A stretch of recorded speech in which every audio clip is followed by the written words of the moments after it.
Olá, pessoal, tudo bem? Estamos iniciando mais um Cena Legislativa, o seu programa semanal de debates que circulam, que interessam ao cenário legislativo, Congresso Nacional, assembleias, câmaras municipais. E hoje nós vamos tratar de um tema extremamente atual. Coloca atual nisso, né? Vamos falar dos impactos da inteligência artificial nas eleições 2024. A gente está vivendo esse momento de retorno dos trabalhos do legislativo, de atividades do executivo, de retorno do judiciário, e praticamente a gente viu nesses três poderes um tema em comum. Os três poderes citaram ou a questão da regulamentação, da inteligência artificial, destacaram os pontos negativos, destacaram as fragilidades do sistema de justiça brasileiro, enfim. Nós vamos tratar sobre esse tema com dois convidados que compreendem a questão, que estão estudando, discutem isso aqui no Ceará. Leandro Tadeu, que é secretário de Tecnologia da Informação e Comunicação do nosso Tribunal Regional Eleitoral aqui do Ceará. Daniel Monteiro, especialista em cibersegurança e diretor de tecnologia da Digital College, né? Então nós vamos aqui discutir e aí eu quero lançar um primeiro tema, uma primeira provocação. Primeiro, antes de tudo, quero agradecer a presença de vocês aqui no Cena Legislativa, discutindo esse tema tão importante. E aí eu quero já iniciar pedindo para que vocês tragam para o nosso público, para quem está aqui nos acompanhando, de uma forma bem clara, bem direta, o que vem a ser o uso da inteligência artificial em campanhas eleitorais. Começar pelo nosso amigo Leandro. Obrigado, boa tarde. Então, o que é que acontece? A gente, quando fala de inteligência artificial e o uso em campanha ou em qualquer outra coisa, a gente está falando de uma área específica da inteligência artificial que chama inteligência artificial generativa, que é uma inteligência que ela vai ser usada para criar imagens, vídeos, música, texto e qualquer outra coisa que a gente possa veicular, né? Então, dentro dessa linha, a IA generativa ela tem uma ampla atuação no sentido de poder baratear, por exemplo, o custo de campanha para conteúdo sintético para os partidos, né? Pode gerar algumas imagens e algumas outras conteúdos que vão servir para a campanha ficar mais barata, né? A gente também pode usar a IA para fazer automação de tarefas, para fazer validações de notícia, combater desinformação, como teve na campanha de 2022, né, um robozinho com inteligência artificial que foi criado pelo TRE de Pernambuco, né, e ele usou muito a fase da campanha contra a desinformação, principalmente sobre a segurança da urna eletrônica, né? E mais recentemente a gente está tendo a discussão sobre como validar e verificar a inteligência artificial nas campanhas, né? Olhando para o lado que a gente precisa se preocupar, que é o lado do uso indevido de imagem, de gerar conteúdo falso, né? E aí a gente entra no deepfake tão famoso, onde a gente vai ter um trabalhinho em cima de tentar validar o que é verdade e o que não é. E aí eu acho que é onde começa a discussão de como é que a gente vai usar a IA para o lado positivo, de deixar a campanha mais barata, de facilitar algumas tarefas de registro de candidatura, de prestação de contas, né? E de como deixar seguro também o lado da informação, a gente não permitir que coisas não verdadeiras passem como coisas com credibilidade. Perfeito. Daniel? É que o ponto é justamente esse, né? O problema não é a utilização da inteligência artificial. A inteligência artificial ela é uma grande ferramenta, eu costumo falar que é uma ferramenta, como já vieram outras ferramentas tecnológicas para mudar a nossa vida, que vem para potencializar nossas habilidades. Então, nós vamos conseguir produzir conteúdo de uma forma muito mais rápida e ágil com a inteligência artificial. Ela vem com esses ganhos, né? E o ponto é, da mesma forma que ela produz conteúdo, e isso é ótimo, eu também consigo manipular conteúdo, manipular informação, e nesse lado isso é péssimo, né? Então, assim, A inteligência artificial, na verdade, eu sou um defensor disso, que seja feito com muita calma, mas que seja feito uma espécie de regulamentação. Não gosto muito dessa palavra, que também parece pejorativa, parece que eu estou querendo fazer algum tipo de censura, mas não é nesse sentido. Nós precisamos discutir, pelo menos, a utilização da inteligência artificial nas campanhas, principalmente, porque aí tem um impacto social gigantesco, porque aí eu estou decidindo, falando de eleições e quem vai comandar o nosso país. Quando eu falo de uma campanha igual a que está chegando, que é a campanha municipal, ainda é mais intensa essa coisa, porque a campanha municipal ela é muito capilarizada, é diferente, sim, a fiscalização acaba se tornando muito difícil. Verdade. E nós não tivemos tempo, eu imagino que até as eleições não vai haver esse tempo hábil de colocar ferramentas, colocar mecanismos para que eu tenha mais assertividade dessa informação produzida por inteligência artificial. Existem mecanismos tecnológicos que possibilitam isso. E também, e aí é outro ponto que é chave nesse processo todo, é a transparência. Que o que é que eu falo? Se eu manipulei uma imagem, se eu utilizei a inteligência artificial para construir um texto ou para manipular um vídeo, tudo bem que isso seja transparente e dito. Utilizei tal ferramenta para realizar isso com essa finalidade. Isso aí é chave nesse processo. Perfeito. Eu vou usar um exemplo aqui recente. Nós tivemos, no final do ano passado, as eleições da Argentina. Sim. E as eleições da Argentina, elas criaram um marco aqui na América Latina de uso, assim, excessivo da inteligência artificial pelos dois candidatos, né? Os dois candidatos que foram para o segundo turno lá na Argentina. Parece que um duelo. E aí a gente assistindo hoje pelas redes sociais, como é que eles utilizavam, utilizando para desonrar e para atacar o outro candidato. E aí eu fico me perguntando, né? A gente pegando lá o exemplo agora recente da Argentina, e sabendo que nós temos aqui nós temos daqui a alguns meses as eleições municipais, como você bem lembrou, que tem essa característica, né, de ser capilarizadas e ter diferentes formatos, porque você tem municípios com tamanhos distintos e realidades distintas. A gente corre o risco, Leandro, na sua percepção, como alguém que acompanha essa discussão, de ter um cenário parecido como a gente teve na Argentina em 2023? Eu acredito que sim, tá? Porque se a gente for olhar as últimas campanhas eleitorais, a gente teve lá no Barack Obama o uso das redes sociais como ferramenta de campanha, né? E isso foi evoluindo. Né? E eu acho que o meio político ele valida muito fácil essas ferramentas de disseminação de informação sem muito filtro. Né? Sim. E o que a gente tem que lembrar é que quando a gente fala em combate à desinformação, a gente tem que lembrar que a IA ela trabalha em cima de padrões. Você combater a desinformação e as fake news na eleição presidencial é muito mais fácil do que você combater nas municipais, porque os temas são mais macros.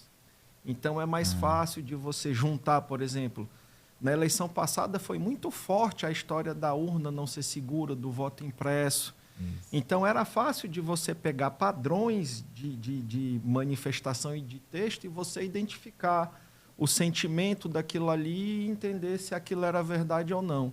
Na eleição municipal, a discussão não passa a ser menor, passa a ser eu acusando alguém que é corrupto ou que faz alguma coisa errada. Então, encontrar esse padrão para a gente validar que aquilo é verdadeiro ou foi montado, ele é bem mais complexo, exige mais treinamento, exige, né, um conjunto de matérias e de declarações que é muito mais específico para aquela localidade, e isso torna o processo mais complexo. Ao mesmo tempo que a gente tem redes sociais que a gente não consegue filtrar nem validar. Os grupos de WhatsApp hoje são nichados por assunto, por identificação de pessoas que têm um pensamento muito comum, que vão receber uma informação e não vão filtrar aquilo, E se não tem ninguém dentro do grupo que enxergue e possa fazer uma validação, essa informação passou sem filtro e quem está lá por afinidade ou por similaridade ideológica não vai questionar, ela vai receber como verdade e aquilo ali passa. Então, essas adoções de rede social, de ferramentas de comunicação nichadas, o próprio uso de imagens, né, ela fica muito politizada e isso gera movimentos de engajamento. A gente vê muito a Argentina, mas em 2018, quando teve o Acordo de Paris, né, um partido belga divulgou um vídeo do Donald Trump pressionando a Bélgica a sair do Acordo de Paris, sendo que o Trump não fez aquele discurso, né? Então, o uso político disso já está no dia a dia, né? A gente teve um caso aqui no Brasil que tem um suposto vídeo do prefeito de Manaus xingando professores e ele também nega esse discurso. Então, eu acredito que, no rumo que as coisas vão, a tendência é que isso se torne mais extensivo e a gente tem que procurar uma regulação no sentido não de censura, mas de como se usar isso de uma maneira ética, de uma maneira correta, como a gente tem na indústria de medicamentos, por exemplo, né? Para que a gente possa se beneficiar da tecnologia sem estragar o lado bom que ela traz. Pegando o gancho da regulação, Daniel, eu vejo que o mundo todo está discutindo regulação da inteligência artificial. Não é um caso somente do Brasil, a gente vê isso no Canadá, França também, Estados Unidos, e cada um vai puxando de uma forma. Se a gente for pegar, por exemplo, o Congresso Nacional Brasileiro, no retorno dos trabalhos, se você conversar com 10 parlamentares que estão envolvidos, cada um vai puxando de uma forma diferente. Na visão de vocês, Daniel, que acompanha esse debate, o que seria, claro que ninguém tem uma fórmula mágica, né, alguma coisa assim, isso aqui vai ser a salvação das campanhas nesse terreno, mas para qual lado, digamos assim, qual seria o norte que a gente poderia ter numa discussão realmente republicana e democrática da inteligência artificial num país com as características do Brasil? É uma pauta, um tema um pouco complicado, né, de se tratar. Eu concordo totalmente com o que houve, mas de 2018 para cá, só complementando, houve um crescimento exponencial da utilização da inteligência artificial e da qualidade que essas ferramentas estão gerando de geração de conteúdo. O que é que eu quero dizer? Em 2018, ou na última eleição presidencial aqui no Brasil, a inteligência artificial não era geral como se está sendo utilizada hoje. Sim. Hoje, qualquer um com uma busca comum no Google consegue encontrar uma ferramenta capaz de realizar algum tipo de alteração desse tipo. Então, isso aí ainda complicou as coisas para o momento atual. Com relação à regulamentação, tem que ser discutida, é uma pauta muito importante, mas também tem que haver um cuidado para a gente não colocar um freio de mão e puxar o freio de uma tecnologia que é tão importante para a humanidade. Sim. A inteligência artificial, por exemplo, pode ser utilizada para realizar diagnósticos médicos. Isso é incrível. Eu posso utilizar a inteligência artificial para fazer previsões de uma série de coisas como uma pandemia, com base em dados históricos, por exemplo, que nós vivemos isso. Então, esse lado na inteligência artificial ele é incrível. E o que eu acho que nós temos que fazer, a minha opinião nós temos que tomar medidas para quando o assunto for informação eleitoral, mais especificamente fechando o escopo de uma eleição de um país, eu consiga validar o conteúdo antes dele entrar oficialmente numa propaganda. O que é que eu quero dizer com isso? Já existe tecnologia hoje que é capaz de certificar algo digital. O nome dessa tecnologia é blockchain. É a mesma tecnologia que foi usada nas NFTs, criptomoedas e várias outras aplicações de blockchain. Então, eu posso, por exemplo, quando um candidato colocar um conteúdo nas suas redes, antes disso que aconteça um crivo eleitoral. e que eu, a partir desse momento, eu tokenizo esse ativo digital, seja uma imagem, um vídeo, um áudio, qualquer coisa que entre com a propaganda ou redes sociais de um candidato.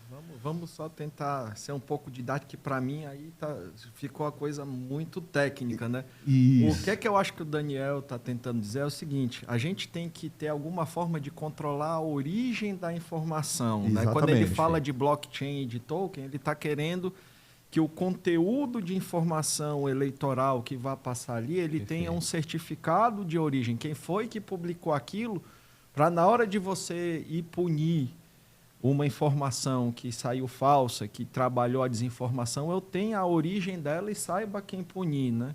E também isso também é muito útil até para os veículos de imprensa. Por exemplo, esse videocast, podcast que está sendo gravado, e certamente ele vai se tornar um conteúdo digital, ele pode ser certificado pela Assembleia Legislativa.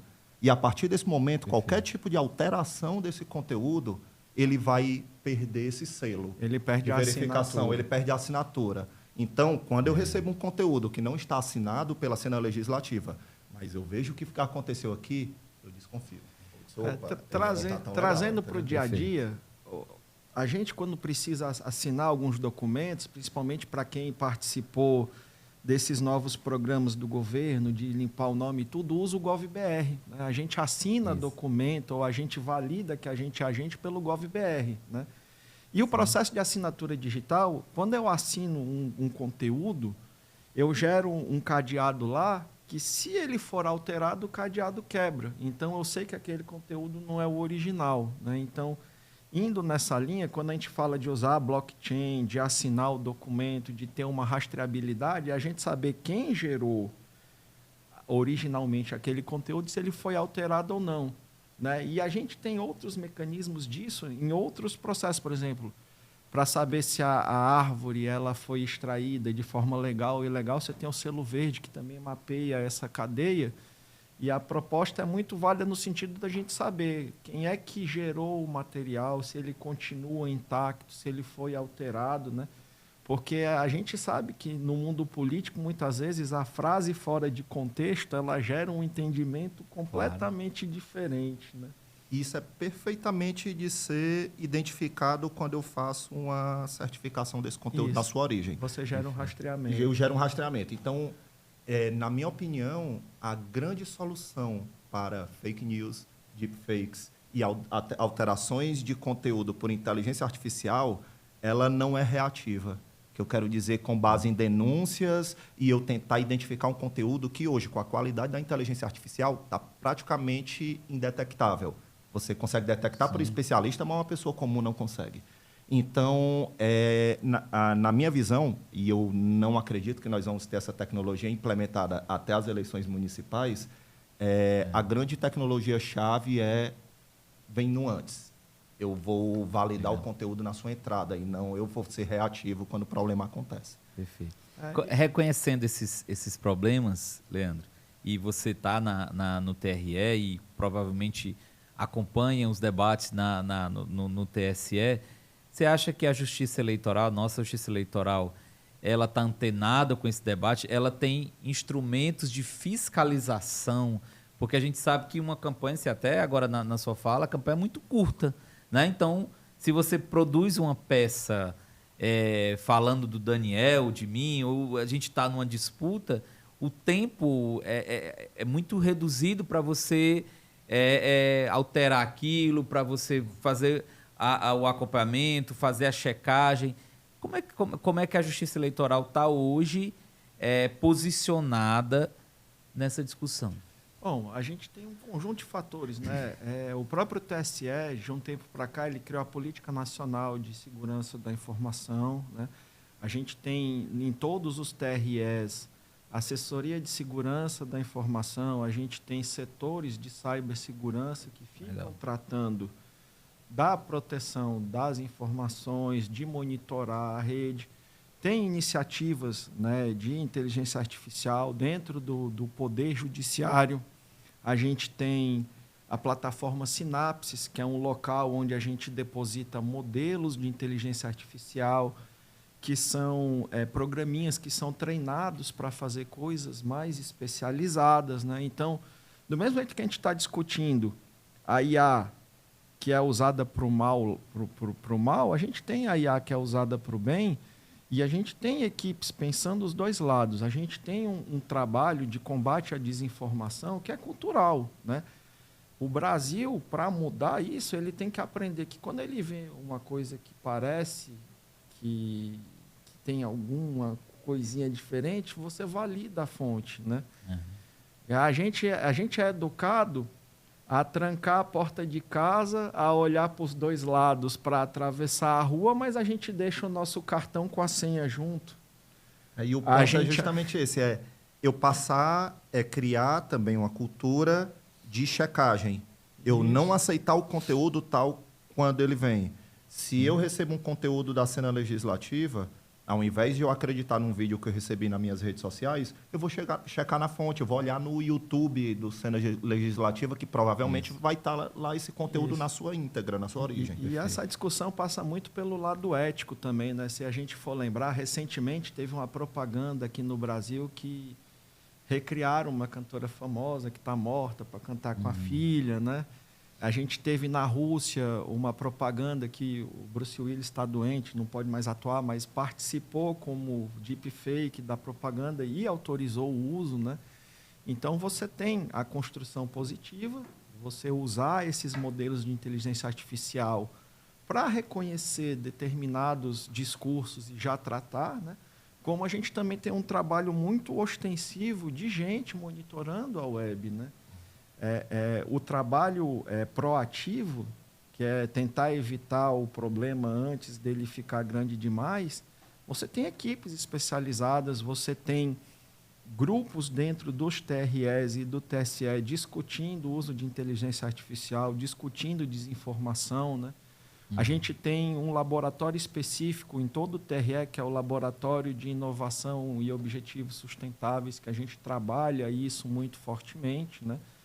Tanto para dar mais segurança e acessibilidade para a urna, para o momento da votação, quanto para trabalhar a questão de cidadania e de entender o lado de validação, de bom uso da tecnologia. E esse é a pauta, né? Justamente sobre pesquisa e desenvolvimento de soluções. Uma excelente ferramenta que nós temos para identificar manipulação de conteúdo é a própria inteligência artificial. Já existe inteligência artificial capaz de reverter, digamos assim, e identificar, opa, isso aqui é falso. Então, por exemplo, o próprio Instagram ele faz isso, através de algoritmos, entendeu? Ele consegue identificar que um conteúdo foi manipulado e ele diz, opa, esse conteúdo pode ser falso. Não sei se já chegou a receber esse tipo de... E a gente também tem alguns programinhas que funcionam como antivírus hoje. Eu baixo um da Senseit, por exemplo, e se eu estou assistindo algum conteúdo que ele identifica que tem padrão de ser deepfake, ele te comunica isso no e-mail e você recebe um alerta, né?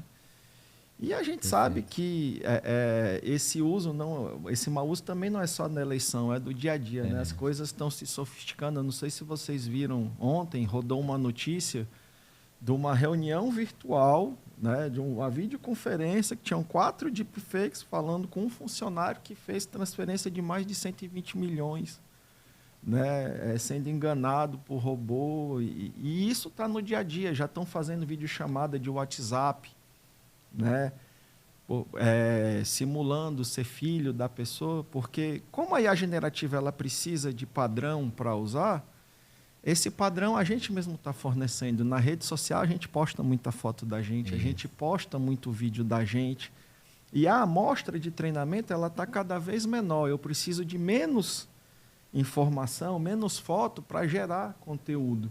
Então, em cima disso, 30, 40 segundos da tua voz, eu consigo gerar um robô que repete, que fala tudo que eu quero, no seu tom, na sua forma de falar, que por um lado é fantástico, por outro lado é um problema, né? Mas para a área para a indústria de entretenimento, para você fazer dublagens de filme, você já pode usar o próprio conteúdo original do ator, você não precisa do dublê, né? ou do dublador, né? E por outro lado, você também tem o lado ruim da coisa, né? Que é a mãe atender um telefone, achar que foi a filha que ligou, mandar dinheiro e não ser, né? Hoje, por exemplo, teve uma notícia, eu estava lendo, antes de vir para cá, da utilização de inteligência artificial. Aí é o lado que eu vejo que tem que haver algum tipo de adaptação de legislação para construir conteúdo de pedofilia. Então, se você pensar nessa possibilidade, aí entra, eu não sou um especialista de leis, jurídico, para poder falar é crime ou não é, mas descobri hoje que existem pessoas fazendo esse tipo de conteúdo com inteligência artificial para, no lado aí, extremamente maléfico, e aí é o lado que eu acho que a inteligência artificial deveria ter algum tipo de controle para não gerar esse tipo de conteúdo. Né? E nessa linha, eu digo que o grande desafio está na mão dos magistrados, né? Porque eu vou dizer, na minha geração, quando a gente queria provar alguma coisa, se apresentava um vídeo, uma foto, estava aprovado. Hoje em dia, qualquer coisa que chega num processo, o cara vai ter que olhar, o magistrado tem que pensar assim, perícia, isso é verdade ou é mentira? Porque como é que ele vai decidir em cima de um vídeo que hoje a gente não tem mais certeza se é real, né? Então, passa muito pelo lado técnico da cibersegurança, da perícia forense, que é um trabalho hoje que é demorado, né? A gente ainda não tem ferramentas que fazem a validação tão rápido quanto é a geração do A capacidade conteúdo, de validação não é a mesma da capacidade de gerar conteúdo. Isso. Então, é um problema isso também. É um tema extremamente palpitante, né? Assim, eu acho que é uma das discussões do momento e vai acompanhar todo ano. Eu acredito que os partidos deveriam se apropriar mais desse debate. Não vejo essas discussões nos partidos.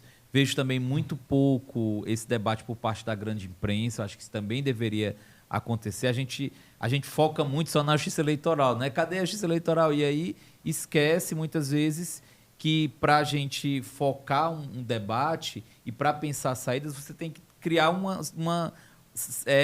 respostas em rede, né? Eu acho que esse é o principal ponto. Mas eu acho que quem acompanhou aqui o nosso programa viu uma série de pontos, uma série de discussões que atravessam esse debate de inteligência artificial para as campanhas. E aí vocês lembraram bem, não apenas para a campanha. Está falando aqui de campanha porque é o mote, o foco do nosso podcast, mas é algo que já faz parte do nosso cotidiano.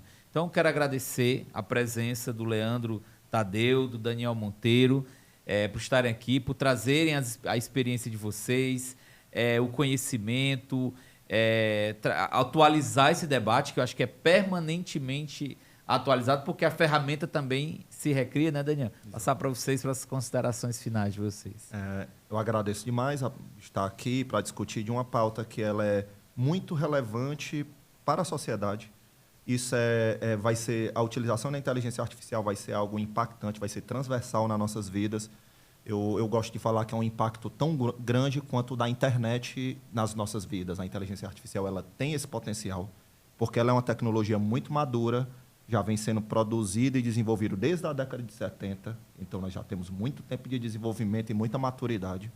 E é muito relevante esse tipo de discussão para esclarecer as pessoas, principalmente que a inteligência artificial ela é uma ferramenta que vai nos tornar melhores. O que a gente precisa é um pouquinho de cuidado na hora do outro lado da utilização dela, como tudo na vida. Então, o que a gente precisa é encontrar esse equilíbrio de deixar a tecnologia agir e nos tornar melhores socialmente, inclusive, e ter um pouquinho de controle para não deixar ela ser danosa com a gente. Perfeito. Leandro? Bom, eu sou entusiasta da inteligência artificial, né? Eu acho que ela vem para fazer o bem, independente da área. Né?